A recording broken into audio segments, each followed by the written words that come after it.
นี่คือเป็นภาพบรรยากาศตะเวนไก่ตกอยู่ตลาดเตางอยเลยพี่น้องตลาดสดเตางอยละอันนี้ตลาดสดบ้านเตางอยอำเภอเตางอยตะเลงที่มีบ่ายๆมามีในอยู่กินได้ขายข้าว2-3 ทุ่มเลยนี่คือบริเวณตลาดสดบ้านเตางอยอำเภอเตางอยด้านหลังเนี่ยจะเป็นน้ำพึ่งนะด้านหลังนี่เป็นน้ำพึ่งบ้านเตางอยเลยมีสภาพบริเวณน้ำพึ่งบ้านเตางอยตอนแรกไปทำมานี่ภาพบรรยากาศตลาดเตางอยมาให้เบิ่งให้ชมแล้วก็หมุงนี่ก็คือเป็น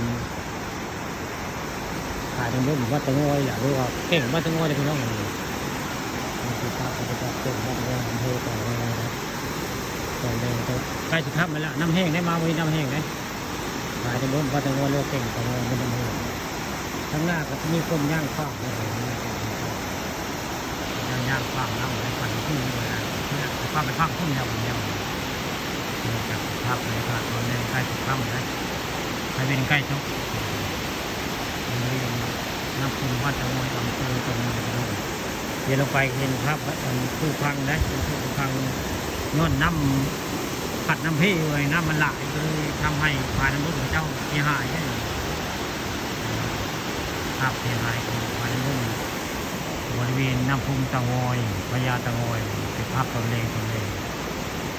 ใกล้ทำเลยฝนไม่ตกนานนะฝนไม่ตกนานนะนี่เลยภาพ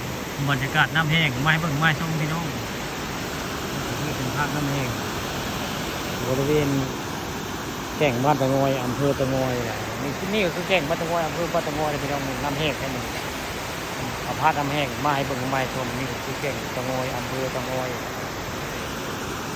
เป็นภาพปฐมประชมกันเลยภาพบรรยากาศน้ำพุ่งแห้งมื้อนี้น้ำพุ่งแห้งได้มื้อนี้มาจะเก่าน้ำพุ่งลายพี่น้องมื้อนี้น้ำพุ่งแห้งครับแล้วก็มีคนพระเจ้ามาย่างหรือจักพระเจ้าตึกป่าอย่างบุรุษถึงใช้ภาพพุ่นใช้มีคนคิดเบ็ดกับบุญฝั่งพุ่นมีคนนั่งคิดเบ็ดนะฝั่งพุ่นก็มีคนนั่งอยู่จักเจ้าเห็นอย่างเหมนี่คือภาพเพื่อนต้องใช้คนนั่งตึกเหมเดียวนี่คือภาพบรรยากาศน้ำแห้งพี่น้องน้ำแห้งภายในรุ่นวัดตะโมยมันมีน้ำแห้งเลยภาพบรรยากาศน้ำภายในรุ่นผู้พังขับได้เสียหายนี่เลยนี่คือภาพตรงในการทำนี่คือน้ำพุวัดตะโมยภายในรุ่นวัดตะโมยนะ